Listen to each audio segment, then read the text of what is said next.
Karena sekarang kan tamat mahasiswa kan untuk selalu bekerja kan. Isau gitu ya. Ya. Pengangguran banyak sudah. Masa transisi ini memang harus dijalankan oleh pemimpin yang kuat. Kalau Datuk bilang tadi, seni memimpin. Mungkin dia bukan hanya berbicara soal seni memimpin ala bukunya Nicolo Machiavelli. Apakah yang dikatakan seorang pemimpin itu integritas, ya peduli dengan mahasiswa dan lain sebagainya, ya jangan sampai itu sebatas teori saja tuh.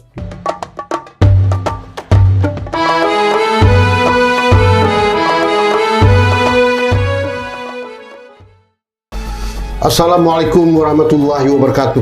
Ketemu lagi kita dengan Tuk Wan Channel.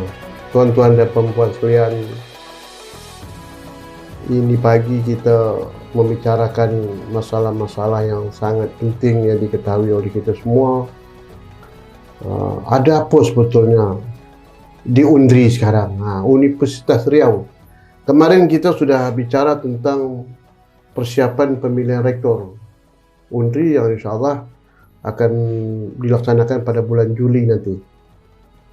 Nah, kita tahu bahwa UNDRI ini kan universitas yang cukup tua di Riau ini, universitas negeri ya, yang dulu sangat didambakan oleh tokoh-tokoh kita, pendiri Provinsi Riau ini, agar UNDRI ini suatu unit universitas yang dibanggakan, menjadi suatu universitas yang bisa memberikan kontribusinya dalam melahirkan sarjana-sarjana yang berkualitas, memiliki kompetensi dalam bidang studinya masing-masing, kemudian juga tidak terlepas daripada memiliki akar nilai-nilai budaya Melayu di Provinsi Riau ini.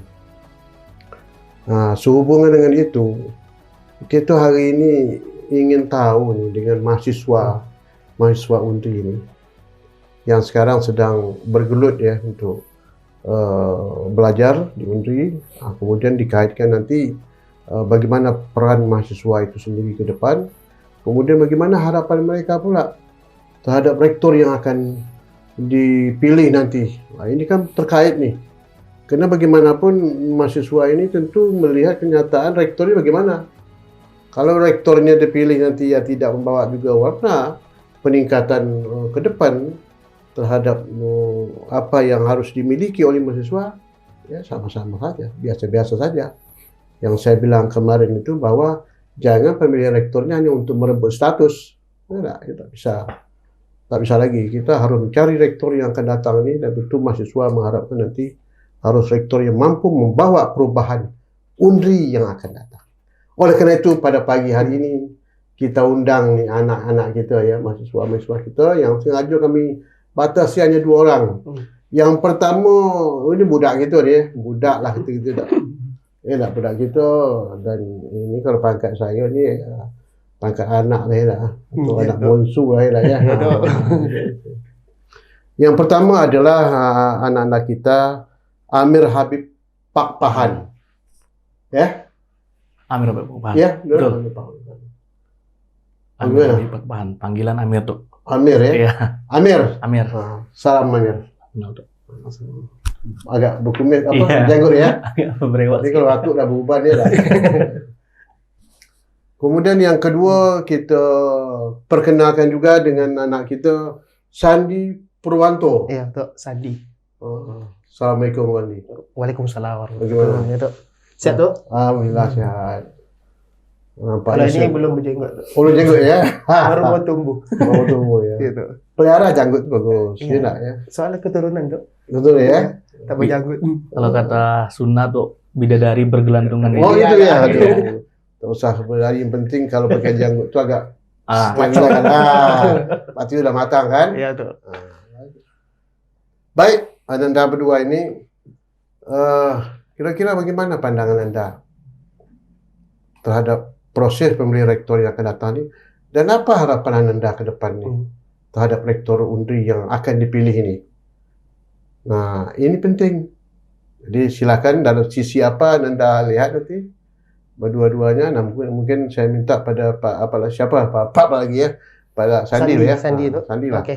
Baik tuh, sebelum masuk ke arah harapan ke depannya Hmm. terkait Universitas Riau, tentu banyak kan dari mahasiswa punya harapan yang lebih kepada calon rektor yang baru. Cuman hari ini kita lebih khususkan kepada pemilihan rektornya tuh. Karena kami Sandi di BEM Universitas Riau, ya, tentu bersama kawan-kawan mahasiswa Universitas Riau selaku representatif ingin menyampaikan bahwasanya hari ini tanggal 31 Mei itu adalah tahapan terakhir pendaftaran bakal calon rektor Universitas Riau 2022-2026. Jadi udah ada 5 nih tuh untuk yang masuk. Ada Ya, 5 orang 5 bakal calon. bakal calon. Nanti sistemnya kan tentu berlanjut pada penyaringan Penyaringan, dari ya. bakal calon yang akan didapatkan nanti 3 calon yang diserahkan juga di kementerian. Terus akan ada penetapan dan pemilihan itu di tanggal 27 Juli. Cuma dalam proses daripada pemilihan rektor, tentu mahasiswa bertanya, di mana peran mahasiswa ketika pemilihan rektor UNRI 2022 ini. Apalagi kita ketahui bahwasanya sejarah historis mahasiswa pernah di Senat Universitas Riau. Oh iya. Ya, apalagi pembahasan waktu itu tentang Undang-Undang Nomor 12 tuh, tahun 2012 Pendidikan Tinggi dan juga Peraturan Menteri Nomor 4 tahun 2014. Itu penyelenggaraan pendidikan tinggi dan pengelolaan pendidikan tinggi. Universitas Riau melepas mahasiswa dari anggota Senat. Hingga hari ini bertanya bagaimana peran mahasiswa masuk ke dalam pemilihan rektor 2022. Jadi dalam pemilihan rektor ada tahapan namanya penyampaian visi dan misi. Ya, calon bakal rektor 2022-2026. Di situ diundang untuk mahasiswa perwakilan. Ya, jadi ada ketua kelembagaan BEM Universitas Riau dan ketua Jadi Dewan ada Perwakilan Mahasiswa. keterlibatan mahasiswa cukup apa ya? Ya, cukup sedikit tuh, Cukup kalau sedikit, hitungannya tuh. Ya, jadi cukup sedikit. Alhamdulillah sudah berjumpa juga tuh dengan ketua pelaksana untuk menanyakan bagaimana mahasiswa bisa masuk ke dalamnya dan berdiskusi memberikan aspirasi kami sehingga kami bisa berkontribusi harapan-harapan daripada mahasiswa. Sehingga daripada tahapan itu dimintalah pembahasan bahwasanya ada debat terbuka yang harus diberikan daripada calon bakal rektor ataupun calon rektor nantinya yang telah diseleksi untuk berhadapan langsung kepada seluruh mahasiswa. Kalau hitungan daripada visi dan misi hanya 3 tuh. Hanya 3 calon itu menyampaikan kepada ketua kelembagaan yang sebagai perwakilan. Yang kita katakan representatif daripada mahasiswa. Karena mereka yang memilih presiden dan juga ketua Dewan Perwakilan Mahasiswa. Tapi hari ini kita minta ada keterkaitan mahasiswa secara menyeluruh. Sehingga dimintalah debat terbuka di dalam sesi tahapan pemilihan rektor 2022-2000 untuk rektor 2022. Oh, jadi nanti ada kampanye nanti ya? Ya, kita pengennya begitu tuh. Selanjutnya tentu daripada suara yang masuk nanti kan 65% dari Senat dan juga 35% dari kementerian. Terhitung di dalamnya tuh kalau kondisi di Universitas Riau mempertanyakan juga bagaimana independensi daripada Senat terhadap pemilihan rektor nantinya. Itu juga yang kita minta. Ini berapa persen? 5% dari Senat. 65% Senat ya? 65% dari Senat ya. Itu 35% dari kementerian. Kementerian. Ya. Karena sudah diatur kan di dalam Permendikbud nomor 19 tahun 2017 tentang bagaimana memilih rektor tersebut. Sehingga di tahapannya di dalam itu juga ada terkait pemilihan rektor. Inilah yang kita tanyakan, independensi daripada Senat itu kan ada di Universitas Riau juga. Nah, bagaimana mereka memilih calon rektor yang berikutnya sebagai pemimpin Universitas Riau. Itu tuh. Selanjutnya yang kita harapkan daripada mahasiswa jangan sampai kejadian historis sebelumnya terulang. Yaitu ada PLT tuh. Dalam masa pemilihan rektor itu ada PLT sebelumnya tuh. Jadi kondisi kalau memang terjadi kembali PLT artinya ada penundaan. Padahal di timeline itu penetapan dan ya pelantikan calon rektor. Kemungkinan terjadinya PLT itu apa? Kalau daripada masa-masa yang diatur dalam peraturan Permendikbud tadi itu melewati batas. Contoh seperti perpanjangan bakal calon itu paling lambat 5 bulan sebelum pelantikannya rektor sebelumnya, yaitu di tanggal 20 Desember 2018. Jadi sebelum Desember ini terhitung 5 bulan ya sudah cukup untuk masalah daripada pelaksanaan. Ya. Selanjutnya nanti kalau kondisi penyaringan calon itu 2 bulan paling lambat sebelum terhitung pelantikan rektor sebelumnya. Jadi kalau keadaan ini melewati batas, artinya kemungkinan akan diambil alih oleh kementerian dan juga termasuk di dalamnya berarti ada PLT. Jadwal waktu itu tidak tidak terlaksana dengan baik ya. Tapi alhamdulillah untuk saat ini tuh masih terhitung ya sesuai berjalan sesuai perjalanan ya. Apalagi di tanggal 31 Mei adalah hari terakhir untuk pendaftaran calon. Tapi mudah-mudahan dalam proses rektor sekarang ini, pemilihan rektor sekarang ini saya tidak terkendala ya. Alhamdulillah belum terkendala. Ya, Ya, yang kita harapkan penting, juga tidak akan ya. terkendala kan. Karena kalau terkendala ya menimbul PRT akan menimbul masalah baru lagi. Iya, kan? betul, Dok. Betul. Oke, terima kasih. Ini Pak siapa? Baik, Dok. Purwonto apa Pak Fahan ya? Amir, Dok. Jadi Pak Amir. kalau teman saya di sebelah sini dia melakukan pendekatan narasi melalui hukum, undang-undang kan, itu sesuai. Karena Jaga beliau kan bidang. Menteri Hadkesma, Iya. BEM Universitas Riau. Kalau saya lebih kepada pendekatan sosial yang hidup di tengah-tengah mahasiswa. Iya. Jadi pada hari ini memang banyak problematika yang sangat-sangat besar yang terjadi di tengah-tengah mahasiswa, antar mahasiswa dan dosen dan Civitas Akademika yang ada di Universitas Riau. Yang pertama yang kami soroti adalah mungkin kawan-kawan juga sudah tahu tuh, Datuk juga sudah tahu soal kekerasan seksual yang kemarin sempat terjadi di Universitas Riau. Iya. Ini kan melewati fase yang panjang begitu tuh, sampai pada akhirnya keluar putusan bahwasanya yang tersangka tersebut divonis bebas dan harus dikembalikan harkat dan martabat. Dan nama baiknya. Ya, amanah daripada Pengadilan Negeri Pekanbaru. Cuman memang jaksa langsung banding. Ya, kasasi dia tuh, langsung ke Mahkamah Agung untuk melakukan kasasi karena karena tuntutan juga daripada mahasiswa khususnya di ruang lingkup terkecil Fakultas Ilmu Politik dan Sosial di Universitas Riau tidak menerima hasil tersebut gitu kan. Jadi mungkin ada beberapa multitafsir ketika ahli yang dihadirkan di pengadilan negeri dan sebagainya lah tuh. Saya juga mengikuti, mungkin Pak Men juga mengikuti di dalam pelaksanaan persidangan dan semua kasusnya. Nah, yang selanjutnya tuh, mungkin banyak orang yang tak tahu nih tuh. Mungkin saudara teman saya juga tak tahu. Ada satu orang dosen kita di Fakultas Pertanian, namanya Dr. Antoni Hamzah. Sekarang sedang ditahan di Polresta Kampar karena membela masyarakat adat di Siak Hulu, Kabupaten Kampar. Jadi pada hari ini rektor yang ini kan kita ingin pasca ini kan terpilih rektor baru nih, Iya, betul ya. terpilih rektor baru kan. Rektor yang sekarang ini kan kita lihat acuh gitu tuh, acuh terhadap kondisi yang sedang terjadi. Kami sendiri dari Fakultas Hukum bersama kawan-kawan, adik-adik, abang-abang, kawan sejawat sering melakukan kajian mengenai Bapak Dr. Antoni Hamzah ini. Padahal beliau ini bukan dosen Fakultas Hukum, beliau ini dosen Fakultas Pertanian. Pertanian. Iya. Kaitannya menyangkut masalah Tapi ini adalah program pengabdian beliau. pengabdian. Beliau ditunjuk oleh masyarakat karena beliau adalah orang yang memang fokusnya di pertanian, ditunjuk oleh masyarakat untuk menjadi ketua koperasi di sana tuh. Dia memang orang sana? Dia tidak orang sana. Dia bukan orang desa itu ya, bukan orang desa situ. itu kayak. Bukan orang situ. Dia asli Pekanbaru. Pekanbaru. Cuma Domisili Pekanbaru. oleh masyarakat dia kena karena dia bidangnya bidang pertanian, kebetulan dia melakukan pengabdian masyarakat di sana, lalu masyarakat percaya karena ya memang beliau ahli di bidang pertanian dan masyarakat percayakan untuk itu. Rupanya koperasi yang dipimpin oleh beliau ini sebelum-sebelumnya sudah terjadi permasalahan dengan beberapa pihak terkait gitu. Ada BUMN dan ada anak perusahaan BUMN. Itu tuh BUMN pertanian lah, kita tahu lah perkebunannya itu ya. Nah, jadi setelah terjadinya permasalahan itu, beliau ini ditahan. Sempat beliau juga menjadi saksi sebenarnya tuh. Sebelum naik tingkat statusnya sebagai tersangka, beliau meminta perlindungan kepada LPSK di Jakarta, berangkat ke Jakarta, lalu ditangkap secara tiba-tiba tanpa melalui prosedur hukum oleh pihak yang berwajib, dibawa terbang langsung ke Kampar. Padahal beliau masih di bawah perlindungan LPSK. Perlindungan itu saksi. bagaimana? Ini kan dia kan sebagai dosen kan? Ya. Dia dosen di Unri. Bagaimanapun dia kan harus ada juga dari pihak apa kan? Nah, itu dia tuh. Yang kami sangat soroti adalah kami beberapa kali melakukan konsolidasi, mengajak teman-teman berdiskusi untuk ayolah masalah tentang kekerasan seksual dan tentang Pak Antoni Hamzah ini adalah satu mata uang yang beda muka saja. Kalau kalau yang kekerasan seksual itu tersangkanya dosen. Itu yang kita tidak suka, dosennya nih.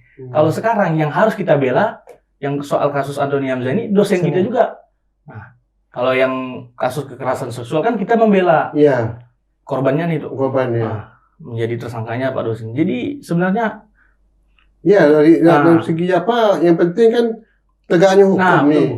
betul tuh. Jadi saya melihat sebagai mahasiswa hukum terjadi standar ganda yang dilakukan oleh mahasiswa Universitas Riau, khususnya Sivitas Akademika gitu, rektor dan sebagai macam jajarannya lah gitu. Jadi kan ada standar ganda nih tuh. Kalau kita lihat kemarin di dalam peperangan Ukraina ada standar ganda Palestina dan Ukraina ya kan, pernyataan Amerika membela Ukraina dan tidak membela Palestina. Nah ini seperti ini tuh. Ada standar ganda yang dilakukan. Ya. Kita membela KS, tapi kita tutup mata dengan permasalahan yang lain. Nah, dengan masalah Bapak Antoni Hamzah ini tuh. Nah, karena ini mungkin. Jadi Antoni Hamzah ini sebagai dosen dia, dan dia tetap tinggal di Pekanbaru ya? Tetap tinggal di Pekanbaru. Sekarang posisinya sedang ditahan. Hari ini sidang putusannya tuh. Sidang putusannya hari ini atau hari Selasa di PN Bangkinang. Sidang maksudnya sidang putusan, karena sudah melalui persidangan sudah banyak, pemeriksaan saksi, sudah ada beberapa persidangan. Karena kasusnya di Bangkinang sudah berjalan ya, karena kan tempusnya lokusnya di Kabupaten Kampar, lokasinya di Kabupaten Kampar. Jadi memang mahasiswa khususnya mahasiswa Riau. Ya apa persoalan yang sangat krusial itu apa yang menjadi jadi tuh lahan masyarakat itu ada sekitar 4.000 hektar. Lahan adat. Lahan adat itu ada itu diakui. Itu diakui. Keberadaan keberadaannya ada. 4.000 hektar. Karena masyarakat sekitaran daripada daerah situ itu tidak memiliki dana untuk mengelola tanah yang 4.000 hektar ini, dilakukanlah perjanjian dengan perusahaan untuk mengelola perusahaan BUMN yang bergerak di bidang perkebunan. Yang melakukan hubungan dengan BUMN siapa? Nah, itu sebelum Bapak Antoni Hamzah ini. Sebelum Antoni ini sudah ada. Sudah ada. Rupanya ketika sudah disepakati 4.000 hektar ini untuk dibantukan untuk dikelola, perusahaan perkebunan BUMN ini tidak mengelola dengan baik tuh. Kan 4.000 hektar tuh. Jadi di tengah-tengah tuh kosong hanya di tanah. Jadi tak sesuai dengan sesuai lah intinya. Sederhananya tidak sesuai. Lalu terjadi permasalahan juga. BUMN ini juga tidak sesuai melakukan perjanjian yang sudah dengan masyarakat tadi. Sawitnya juga tidak sesuai dengan standar. Buruh yang harusnya kalau sederhananya kita tahu 1 hektar itu umpamanya kita menghasilkan 2 ton per sekali panen, tidak seperti itu hasilnya. Sangat buruk. Dan ketika Pak Antoni Hamzah hadir di sana membantu masyarakat dengan keilmuannya yang memang di bidang studinya tersebut, terjadi peningkatan hasil panen. Jadi masyarakat percaya gitu. Itu awalnya. Artinya tingkat apanya diapakan ya, pupuknya atau apa namanya, disesuaikan lah dengan standar ya. Betul. Jadi ada sawit. peningkatan hasil panen. Lalu ada pengacara yang sebelum Bapak Antoni Hamzah ini menjadi ketua koperasi di sana tuh yang melakukan tindak pidana lah kita katakan tuh. Jadi melakukan penyerangan kepada perusahaan. Ya, jadi baiklah ya. Jadi kita potong. Jadi ini satu peristiwa ya. Peristiwa lah tuh. Tapi itu sedikit menyinggung tuh. Kalau kondisi daripada hari ini terkait kasus yang sedang viral dan seksi di Universitas Riau, itu kan ada kekerasan seksual dan juga Pak Antoni Hamzah. Kebetulan saya juga mengikuti dan terakhir itu kondisi daripada Pak Antoni itu disangka sebagai aktor intelektual. Sehingga ada putusan 3 tahun kan di dalamnya tuh. Jadi selanjutnya adalah tuh kondisi daripada Universitas Riau sebenarnya mau tidak menjawab tentang kasus. Iya, artinya itu harus ada pembelaan. Iya. Ya, minimal kan betul tim pembelaan kan? Setidaknya memberikan bantuan hukum. Bantuan hukum, tadi itu pembelaan lah. Maka pertanyaan tuh kepada ketegasan daripada rektor juga dipertanyakan. Ini perlu, antara dari kasus kekerasan seksual dan juga dari kasus yang permasalahan agama. Jadi salah satu diperlukan adanya keperpihakan pimpinan atau rektor ya kepada masalah-masalah yang terjadi ya, baik di kalangan mahasiswa maupun di kalangan dosen dan sebagainya ya. Nah, yang keterlibatan dalam segi hukum kan itu harus ada pembelaan itu kan. Apalagi putusan di dalam itu seharusnya ada telaah kepada mahasiswa. Jangan sampai kita kan berpikir berprasangka buruk kepada pimpinan kita sendiri ataupun yang lainnya. Tapi kondisi hari ini ya tidak ada kondisi tegasnya tuh.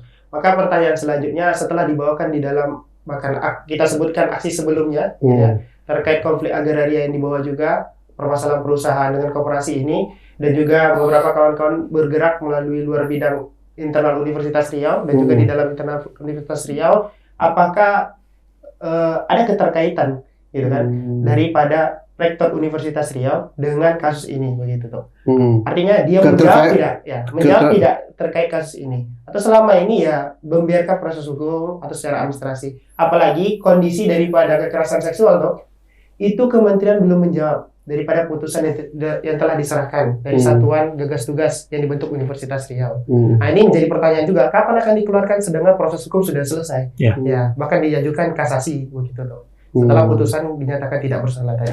Ini kondisi pertanyaan kepada calon pemimpin juga nantinya dan juga pada pemimpinan kita, apalagi mengevaluasi Universitas Riau, harapan kita sebagai mahasiswa ke depannya lebih baik tentu lebih unggul. Ya, ini tantangan ya, tantangan. Jadi akan timbul masalah-masalah ya di dalam lingkungan Universitas Riau sendiri kan.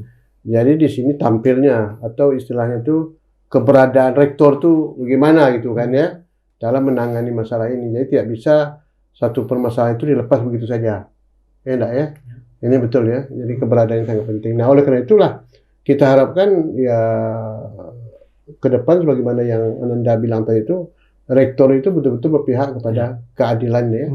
Kebenaran, keadilan itu ya. Siapapun dia ya. Kalau dia salah ya silakan. Ya, silakan. Kalau benar ya harus dibela kan.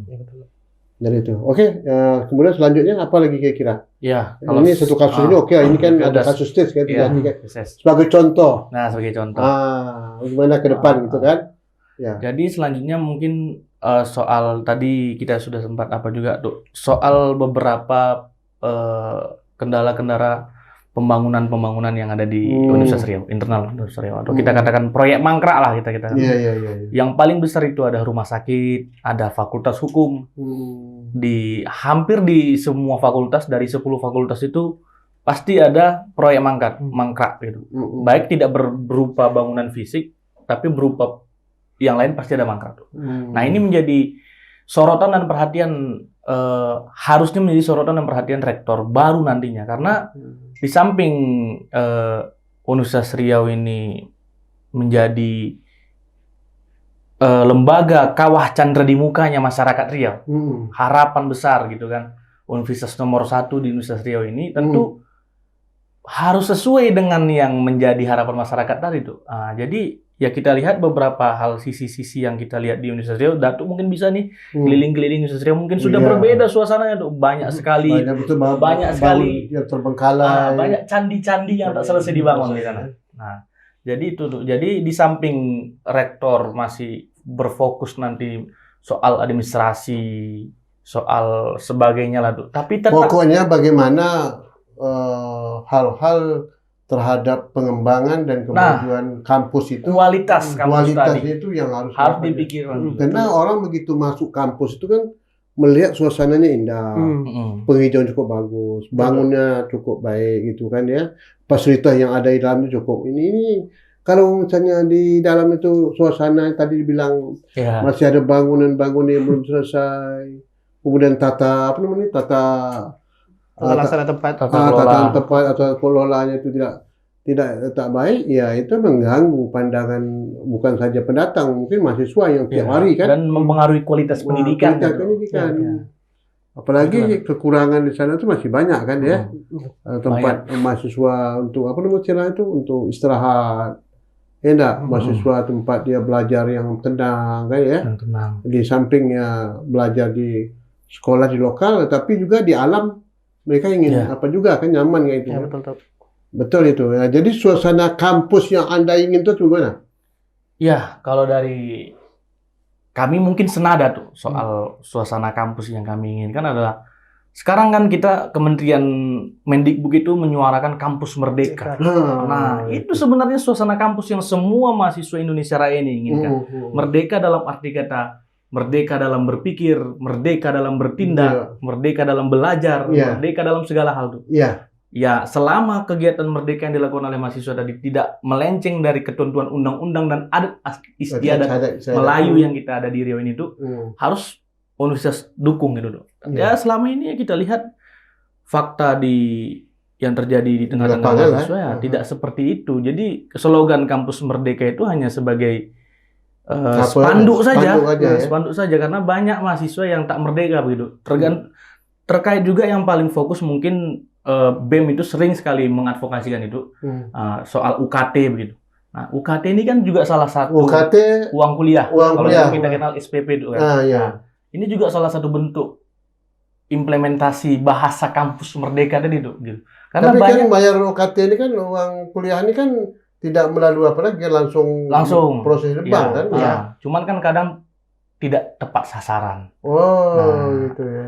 Itu tuh kadang tidak tepat sasaran. Tapi keberadaan apa bank nggak di sana di Unri itu? Ada bang ada. Cuman apa namanya itu verifikasi UKT ketika awal masuk begitu itu kan kadang ada yang tidak tepat sasaran. Kawan sejawat juga banyak yang menerima itu tuh, yang harusnya mungkin ekonomi kawan ini sebenarnya dia harusnya menerima UKT 1 atau 2, tetapi karena dia menginput semua data itu real, dia dapatnya UKT 5 tuh gitu. Malah kawan yang satu lagi yang secara ekonomi fiskal dia bagus, orang tuanya punya usaha, ya. yang penting tidak ASN lah gitu tuh, tidak PNS, UKT-nya bisa rendah. Pokoknya atas nama mahasiswa yang orang tuanya itu ASN, PNS, itu UKT-nya sudah pasti tinggi. Karena padahal itu tidak yang semua. menentukan ya, siapa ya itu menentukan itu apa? UKT itu tinggi Itu atau rendahnya? kalau yang saya alami itu kan kita cuma input data aja itu. Datanya ya. Input data nanti langsung verifikasinya itu pihak kampus. Kampus ya? Ya. Pihak kampus yang memverifikasi. Ya mungkin nanti Sandi bisa menjelaskan bagaimana metode Sandi. Kalau kondisi Universitas Riau ini udah masuk kepada mahasiswa kan, apalagi banyak nih permasalahan termasuk di dalamnya UKT. Ya saya selaku Menteri Hukum dan Advokasi Kesejahteraan Mahasiswa menjadi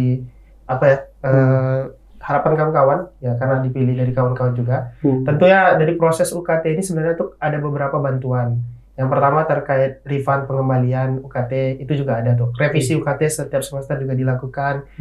Lalu pengembalian UKT yang memang tidak memenuhi, misalnya dia ingin semester akhir daripada prosedur belajar, ternyata dia sudah memasuki sidang terakhir yaitu refund 100% ya. Refund 100% yang kita kenal, pengembalian secara utuh. Tapi kondisi daripada bantuan ini ya semenjak Permendikbud 25 2020 kemarin kondisinya banyak juga mahasiswa setelah memverifikasi ya, setelah datanya diverifikasi tidak terbantu secara utuh. Ya, tahun 2021 ketika kita di BEM Universitas Riau itu sekitar 4.000 yang melakukan pendaftaran refund 50%. Tapi prosesnya daripada verifikasi itu juga mengalami panjang. Kalau janjinya itu di akhir tahun ya kita sampainya di pertengahan sekarang gitu tuh. Ya dana tersebut. Padahal uang yang digunakan itu tentu membayar UKT lagi gitu. Ya kan? Sebagian untuk membantu ekonominya. Termasuk juga dengan revisi UKT tuh. Awalannya tentu harapan kita diverifikasi sudah selesai, tidak perlu melakukan tahapan revisi. Maka tahapan satu yang kita inginkan itu adalah ketika verifikasi berkas, ya data-data daripada mahasiswa itu selektifnya benar-benar selektif. Agar bagaimana bisa golongan UKT yang diterima ya sesuai dengan kemampuan orang tua, bahkan sesuai dengan kemampuan ekonomi dirinya sendiri, yang membayar UKT sendiri. Begitu tuh. Selanjutnya baru masuk ke tahapan verifikasi. Revisi UKT. Ya, ini penurunan golongan biasanya tuh. Tapi kadang terjadi tuh daripada proses revisi UKT ini hasilnya 3. Yang pertama dia akan turun. Ya, kalau verifikasinya benar dan juga dilakukan tahapan itu dengan sesuai syarat. Yang kedua hasilnya tetap pada golongan yang sama dengan UKT sebelumnya. Tapi yang ketiga tuh ada hasil yang namanya naik golongan UKT. Artinya memang kemungkinan ya ini datanya memang kita dapatkan beberapa ada yang mencantumkan data itu tidak sesuai dengan kemampuan orang tua. Itu tergantung pada inputnya kan. Makanya yang kita harapkan daripada verifikasi di dalam itu adalah selektif daripada kolektifnya data tadi. Gitu tuh. Jadi sehingga bagaimana bisa ya persenan daripada biaya kuliah tunggal sebelum masuk UKT tadi itu memang benar-benar jalan sesuai aturan. Apalagi Permendikbud 25 tahun 2020. Kan sudah ada ketentuan itu ya. Ya, udah ada tuh di dalam aturan tersebut, di dalam proses pelaksanaannya surveinya harus dilakukan juga begitu tuh. Karena ada data palsu juga. Gitu ya. Tapi alhamdulillah sekarang tuh ya beberapa proses dari bantuan UKT itu ya ada proses mandiri yang sekarang tidak lagi menjadi golongan UKT tertinggi. Ya kita apresiasi untuk tahun 2021 mahasiswa sekarang tidak termasuk golongan tertinggi yang untuk mandiri. Tapi untuk bina lingkungan tetap masih. Jadi itu artinya itu proses administrasi ya. Yang harus berjalan dengan baik dan transparan ya. Di dalam birokrasi dan administrasi di kampus ya. Itu masih apa ya? Ini tantangan juga rektornya kalau banyak itu ya. Banyak tuh kalau untuk tantangan rektor berikutnya. Ini seni memimpin gitu ya. Bagaimana mempergunakan unit-unit yang telah ditetapkan oleh Undri sini dalam proses administrasi Ya. dan manajemennya. Kemudian lagi saya tariknya kampus itu. Jadi memang suasana kampus kita ini kan memang tidak begitu memberikan dibandingkan dengan tak usahlah kita banding kayak Dengan- Gajah Mada, kayak UI kan ya. Iya tuh. Memang mungkin universitas kayak Medan, Aceh kan itu kan agak jauh kita nampaknya ya. Jadi memang tantangan rektor bagaimana memanage balik. Ya, menciptakan suatu kampus yang nyaman, yang betul-betul memberikan warna peningkatan kualitas mahasiswa sendiri. Ya enggak? Nah, ini harus diciptakan oleh terutama menyelesaikan masalah-masalah yang terjadi ada bangunan yang tak Ya, selesai, tak selesai. ada masalah tanah yang tak selesai, sengketa. Sengketa lahan. gitu. Tapi kabarnya ya kalau tanah itu sebetulnya memang kesalahan dari Undi sini juga sebetulnya dari awal dulu kan. Hingga terus saja tak bisa disalahkan pada pemerintah daerah kan, pada gubernur kan, karena kasus ini kan kena kesalahan ya mungkin dalam segi ya kita nggak tahu juga lah ya. Kalau kondisi itu tuh kami ya butuh telaah lebih dalam kan. Dalam gitu ya. Apalagi kasusnya dari 2005 2008 lama. masih dengan Lama itu. ya kan. Perlu banyak pihak Iya, yang perlu kita banyak pihak mintai kita hadir data ya. itu. Iya betul. Hingga akhirnya 2020 menyerahkan kan tuh. Iya betul. Itu Tapi yang jelas sekarang tuh bagaimanapun pihak rektor yang baru nanti bisa menuntaskan masalah ini. Ya. Enak ya. Kemudian gini, di samping suasana kampus yang bagus dan fasilitas yang lengkap, enak ya. Juga seorang rektor berpikir juga mau bawa kemana Undri, mahasiswanya mau bawa kemana nanti ini ke depan, enak ya. Karena ini menghadapi tadi perkembangan dunia. Ya. Karena kita ingin bahwa mahasiswa yang tamat Undri itu siap untuk di bidang apapun. untuk di bidang apapun lapangan kerja yang sudah sedia. Bagaimana menciptakan ini mahasiswa itu bukan hanya sekedar tamat mahasiswa ya sudah jadi penganggur. Ya. Tidak. Sekarang ini contoh ya Pak Gubernur kita, Pak Gubernur Riau, Pak Samsuar kan di sekolah menengah kejuruan dia bikin sistem vokasi. Enak ya. Jadi anak-anak yang sekolah SMK itu ada kerjasama dengan dunia usaha dan industri. Apa kebutuhan dari industri perkembangan di Riau ini? Jadi siswa kita itu betul-betul nanti diberikan bekal sesuai dengan kebutuhan yang diperlukan. Jadi sehingga begitu tamat SMK mereka sudah bisa merebut lapangan kerja. Nah begitu juga maksud saya itu Undri juga gitu juga kan? Nah, bagaimana itu ke depan nih? Kena terus saya katakan tadi bahwa dalam perkembangan dunia sekarang ini dan apalagi Riau ke depan ini kita kan berhadapan dengan negara tetangga. Thailand, Singapura, Malaysia. Ya enggak? Nah, kita punya potensi yang cukup besar di segi pengembangan industri ya, baik pangan, lahan kita masih banyak. Ya enggak? Jadi hendaknya mahasiswa itu ya sampai ke sana diarahkan oleh rektor dengan memberikan suatu pandangan kepada semua dosen-dosen tanggung jawab mereka dalam mendidik anak-anak kita ini bagaimana mahasiswa ini siap pakai. Nah, bagaimana Anda sekarang menghadapi? Karena sekarang kan tamat mahasiswa kan belum tentu selalu bekerja kan. Isau gitu ya. Ya. Penganggur banyak sudah. Apalagi sekarang ini semua sekali sudah pakai digitalisasi. Ya. Internet. Enggak? Ya betul tuh. Apa tantangan ini kita hadapi? Nah, itu dia.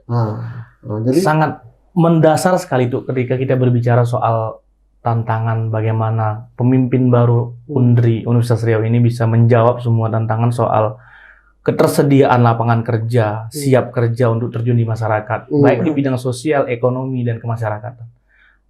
Kita hari ini bukan lagi berada di era zaman 4.0, bahkan kita sudah berada di era 5.0, di mana dunia bersaing tidak secara langsung melalui digital. Nah, hal-hal yang basic seperti ini saja tuh di Undri itu menjadi problematika. Kalau Datuk boleh tahu nanti kita bicara digitalisasi tuh. Kita kan kalau mau masuk semester baru itu kan harus ngisi KRS tuh. Itu website yang dimiliki Undri itu sudah tidak layak lagi hari ini tuh, Dipan. Bagaimana kita ingin bersaing dengan dunia internasional, internasional, ya. pasar antar bangsa, sementara kekuatan digitalisasi kita di internal UNDRI itu Sangat lemah. tidak memenuhi infrastrukturnya. Kita selalu bicara infrastruktur fiskal, fisik, tetapi hari ini mungkin kita contohkan tuh, perusahaan taksi terbesar di dunia itu tidak punya unit taksi. Perusahaan hotel terbesar di dunia ini tak punya fisik hotel. Lalu kita selalu berbicara soal fisik saja kita mangkrak bangunannya. Nah, ini bangunan fisik. Infrastruktur jaringan, apalagi? Nah, itu tuh. Banyak mahasiswa yang tak bisa mengakses wifi gratis. Betul ya, Pak? Betul. Nah, di Universitas Riau ini. Kita inginkan merdeka tadi itu. Kampus merdeka itu. Ya, merdeka itu. Semuanya difasilitasi oleh kampus. Nah, ini harapan kita, kalau saya tuh sangat simpel, tidak perlu berkelakar panjang. Ya, pemimpin yang baru harus sangat berat tugasnya memang. Transisi ini mungkin berat karena 10 tahun sudah ini berjalan kan dari pemimpin kita yang lama. Jadi masa transisi ini memang harus dijalankan oleh pemimpin yang kuat. Kalau Datuk bilang tadi, seni memimpin. Mungkin dia bukan hanya berbicara soal seni memimpin ala bukunya Niccolo Machiavelli, juga bukan Sun Tzu, mungkin lebih keras lagi mungkin bacaan pemimpin yang akan datang ini. Itulah tuh. Iya, betul. Dan terus terang saja, kalau kampusnya tidak memiliki suatu fasilitas yang lengkap ya terhadap perkembangan ini, ya mahasiswa pun nanti akan menjadi mahasiswa yang tadi itu tidak akan mampu bersaing. Jadi kita ingin UNDRI itu sebagai cerminan contoh sebetulnya dari universitas yang ada di Riau ini, tempat rujukan orang sebetulnya. Belum lagi kalau kita lihat suasana kebudayaan, nilai-nilai budaya. Nah, daerah kita kan, ini Melayu. Kampus itu harus mencerminkan bagaimana nilai-nilai budaya Melayu itu harus nampak itu kan, ke Malaysia. Tidak, hebat mereka kan, nampak kan. Ini negeri kita, ini negeri Melayu. Tentu harus nampak tamadun Melayu itu kan, budaya Melayu itu. Kalau kita bicara budaya, tamadun. Lebih tepat itu kita. Itu nampak juga nampak saya. Jadi itu juga menjadi tantangan bagi tuan-tuan bagaimana menggiring ke depan tuh ya tahu-tahu mahasiswa juga. Dalam maaf ya berpakaian, berbahasa, bertutur kata dan sebagainya. Jangan sembarangan sebetulnya itu. Saya melihat kondisi ini memang tantangan. So kita harapkan dulu tokoh-tokoh kita tuh dulu di UNDRI itu gitu. Akan lahir dari UNDRI ini anak-anak putra-putra daerah ini yang mampu nanti bersaing dan menghadapi perubahan yang terjadi. Itu. Ya? Gimana? Bagaimana tentang masalah pendekan kepada nilai-nilai budaya? Ya. Di samping hal tersebut, sebenarnya daripada visi Universitas Riau itu udah jelas. Kepala pemimpin itu diserahkan, yaitu menjadi UNDRI yang bermartabat dan unggul di tahun 2035, bahkan menjadi persaing di Asia Tenggara. Di dalam misinya juga ada menumbuhkan potensi unggul mahasiswa. Ya, salah satunya nilai daripada kebudayaan itu juga dilekatkan kepada mahasiswa. Dan kondisi lainnya adalah bagaimana menciptakan ruang kreator di dalam Universitas Riau. Ya, itu juga harapan daripada misi Universitas Riau ke depannya. Dan pertanyaannya, di balik suasana yang kita lihat sebelah dinding sebelah kanan hijau gitu ya, dengan kondisi digital memasuki era society 5.0 itu sudah dihadapi Universitas Riau, apakah kita sudah masuk ke arah sana? Gitu ya.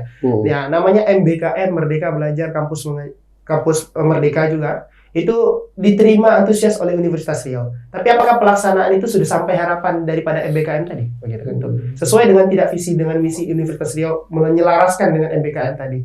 Begitu tuh. Sehingga apapun daripada posisi Universitas Riau untuk mengembangkan potensi unggul mahasiswa yang harapannya juga bermartabat di dalamnya, gitu kan? Ya, tentu ada dukungan di baliknya. Nah, itu harapan daripada Universitas Riau menghadapi era-era yang semakin meninggi gitu, untuk semakin maju daripada proses era-era sebelumnya. Itu harapannya tuh. Dan juga banyak daripada proses di Universitas Riau, ya, daripada siapa menanyakan calon pemimpinnya, tapi harapannya bagaimana pemimpin berikutnya. Ya, betul. Dan itu belum kita bicara masalah seni ya, belum segi olahraga ya, bagaimana UNDRI itu betul-betul terkenal ya. Segi senimannya. Ya, dan UNDRI itu mendapatkan bantuan tuh, kalau kita bilang daripada salah satu bank Asia, ya kita tidak sebutkan, ya UNDRI seharusnya menerima fasilitas itu. Dan di tahun yang akan dihadapi berikutnya, itu akan ada beberapa pembangunan di dalamnya. Tapi kembali lagi kita sampaikan bahwasanya yang kita pandang belum selesai. Jangan buat kami berpikir ada angan-angan yang tak jelas ya, gitu. belum tentu dapat Belum ya. tentu. Ya bagaimana yang lama begitu kan. Betul. Ini tantangan yang luar biasa ya. Ya. Nah, mungkin terakhir nih kira-kira apa yang merupakan stressing lah ya, yang ditekankan di problem-problem yang dikemukakan tadi itu. Saya sangat tegas mengatakan bahwasanya kepada calon pemimpin kami nanti, rektor yang terpilih, jadilah rektor yang menjadi pejabat akademis. Dia bukan jabatan politik tuh. Jangan bertindak sebagai seorang kepala daerah. Ya kan? Karena saya lihat tuh, 10 tahun, saya sudah 5 tahun berkuliah di Undri. Segala macam bentuk tindak tanduk pejabat-pejabat kampus kita itu seolah-olah menjadi kepala daerah. Proyek. Seperti yang dikatakan Pak Men tadi kan. Yang dikatakan tadi kan itu CSR tuh. Ya kan? CSR yang masuk dari luar untuk pembangunan di dalam. Nah, cuman pembangunan dalam arti kata luas tafsiran pada hari ini kan tidak selalu bentuk fisik yang harus kita terima sebagai mahasiswa. Nah, jadi harapan tegas daripada kami mahasiswa kepada pemimpin kami yang akan memimpin Undri 5 tahun yang akan datang ini adalah ya memang benar-benar harus memimpin Undri Universitas Riau ini menjadi ya sesuai dengan harapan kita tadi kampus merdeka. Secara geografis tadi, kampus kita ini tuh luas sekali, jauh dari USU. Saya sudah pernah ke USU tuh. 10 kali lipat lebih luas daripada USU. USU keliling seperti ini, Undri tak sejelajah. Saya sendiri belum menjelajahi semua Undri ini. Nah, jadi memang kita jangankan Riau kita katakan punya sumber daya yang sangat apa? Universitas Riau ini pun punya sumber daya yang sangat besar gitu.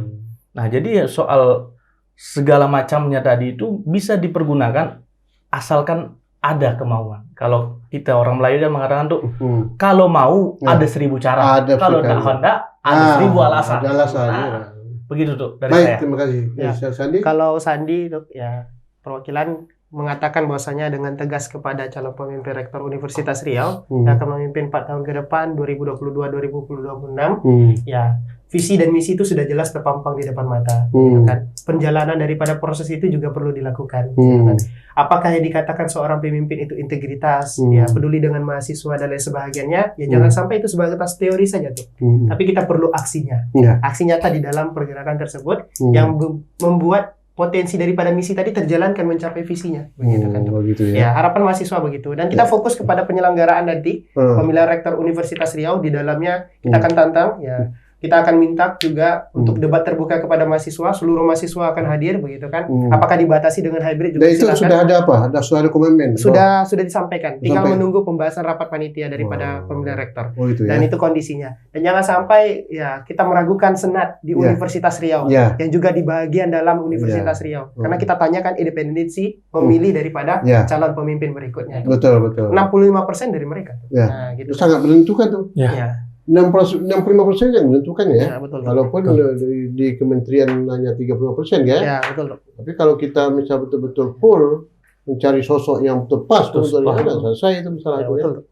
Baik, Ananda Amir dan Sandi yang luar biasa ya. Bahwasannya pemikiran dia ke depan untuk diharapkan rektor yang akan datang terpilih ini yang bisa membawa perubahan kemajuan.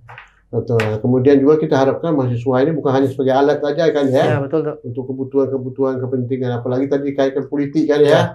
Janganlah ikut itu. Jadi betul-betul kita mendiri tadi itu kemerdekaan kita itu berpikir bahwa kita menegakkan kebenaran keadilan.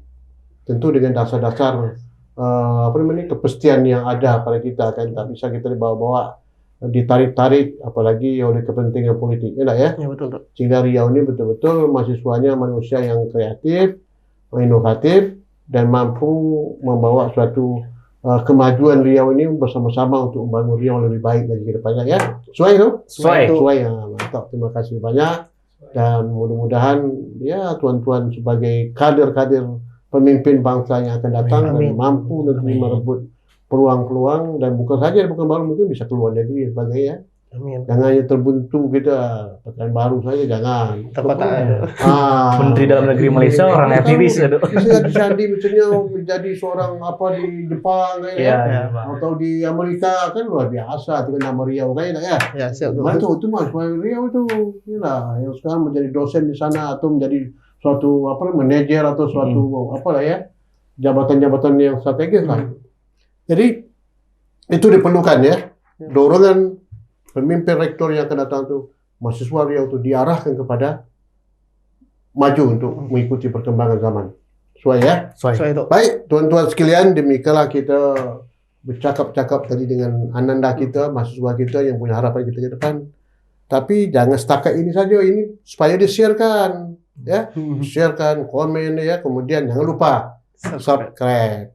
Ini penting, ya enggak? Oleh karena itu sekali lagi terima kasih, Terima kasih Tok. selamat belajar, semoga sukses Amin. dan tetap mengawasi pemilihan rektor undi yang lebih transparan dan mampu membawa perubahan. Amin. Terima kasih.